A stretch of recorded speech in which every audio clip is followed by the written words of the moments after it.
when the moon hits your eye like a big pizza pie.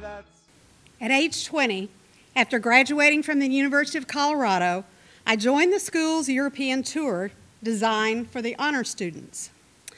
Now, I wasn't an honor student, but I was a fast talker.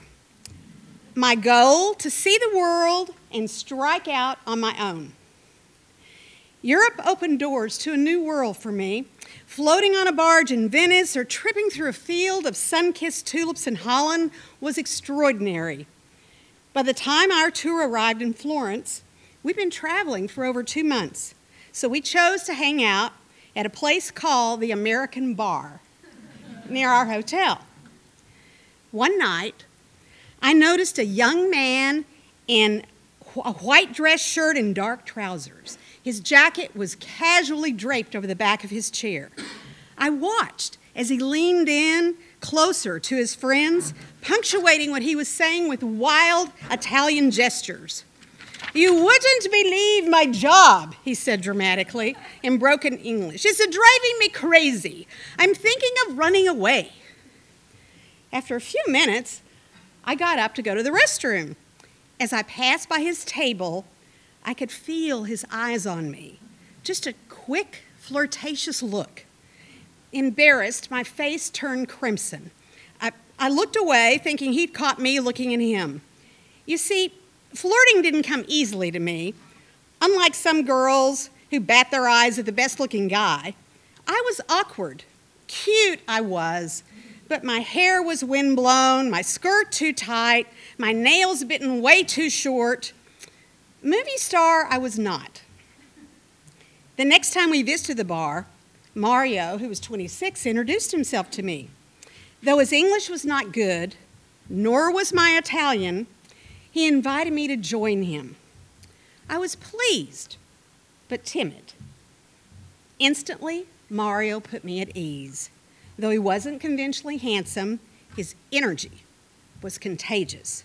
He worked at the bank across the street, he told me, shrugging away the fact that his father owned the bank. He also admitted to living with his parents. For a second, this worried me, thinking if he lived at home, his parents were still controlling him. But this did not keep me from jumping into his bright yellow Ferrari and zooming through the winding cobblestone streets of Florence. We passed flower-filled gardens and the Temple of the Italian Glories, where Michelangelo and Galileo are buried. Mario also led me down dark alleys in poor neighborhoods, where housewives dried garments on clotheslines strung from building to building. On our next date, he asked me to meet him in front of the bar. "Just 1 minute," he said, reaching into his car trunk to get a fresh shirt.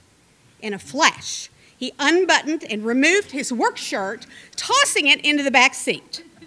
I caught my breath, noticing his lean, muscular, bare back and arms. I was both shocked and drawn to him. My heart raced as I thought to myself, will this striptease continue? Will his pants be next? But being with Mario was like being on speed. I felt like Cinderella. For the next week, our dates became a blur of parties with his Florentine friends, holding hands at hilltop restaurants and drinking espresso at sidewalk cafes.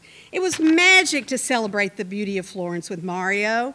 In a group, he was the clown, cracking jokes, but alone, together, he became quiet and focused, only on me. I was drawn to his hazel eyes and the lines of his face, which crinkled when he smiled. Cupping my face in his hands, Mario gently drew me to him, whispering, "Ah, bellissima," making me feel like the most important person in the world. His charm melted my heart, and he quickly became the sunshine of my life. But my throat tightened one day when he teasingly said, "My father hates me dating American girls." So when he promised to follow my tour to London, which was 16 hours away by car, I never thought it would happen. A few days after arriving in London, my roommate awakened me. "There's someone waiting for you downstairs." I changed clothes and opened my bedroom door, only to see Mario standing at the foot of the stairs. He was wearing a fashionable suede jacket with a long scarf jauntily tied around his neck. And when he saw me, his eyes lit up. "I told you I'd find you," he said, laughing. We climbed aboard his rented scooter and toured London. On the scooter, I wrapped my arms around his waist, burying my head into his jacket, feeling the warmth of his body, made me realize how I longed to be near him, hear him laugh, pledge his love to me. When we tired of the scooter, we switched to his Ferrari. While parking under the stars one night, he tenderly touched my cheek, never forcing himself on me. Barely unable to speak each other's language was frustrating, but part of the fun. Laughing, we used sign language and broken phrases to communicate. Finally, hand-holding intensified to mad make-out sessions in his tiny sports car. I wasn't sure you could love someone in a few days, but I started to believe it was possible. When he reached out and kissed me, I closed my eyes, wishing the moment could last forever. While Mario's soft caresses were tempting, going all the way was not an option. Not yet. I wanted to share that experience with the perfect someone. Then one evening, in a fit of passion and heavy breathing, the car windows frosted over. My dress slipped from my shoulders, and the warmth of Mario's embrace made me tingle with anticipation. I was ready. But suddenly, Mario gently pushed me away, saying, "Pamela, we must stop now, unless you're ready for something else." I was stunned. My body was screaming, "Eehaw! Let's go for it!" I looked at Mario, trying to read his face, but he turned the ignition key and started the car. Though I was grateful for him being protective of me, I wondered why he ended our lovemaking. Was he afraid of getting too involved with me? Afraid of getting me pregnant? These questions were difficult to discuss, even if we spoke the same language. I smoothed the wrinkles from my dress and with hands shaking, reapplied my lipstick. We drove home in silence. The next day, Mario got a call from his father in Florence saying he must return home because his mother was ill. "My mother is not sick.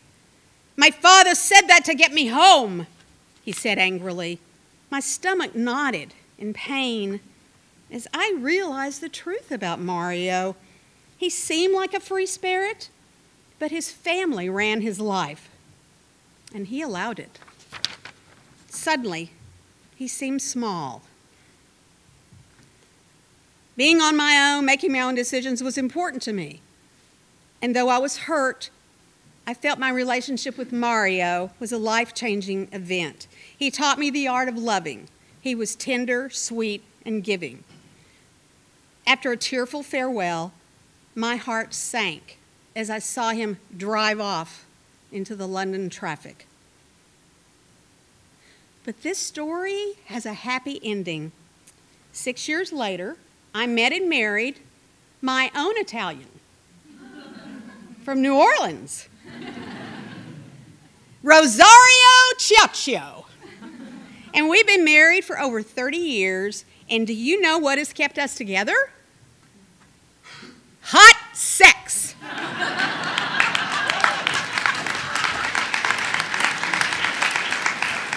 So eat your heart out, Mario.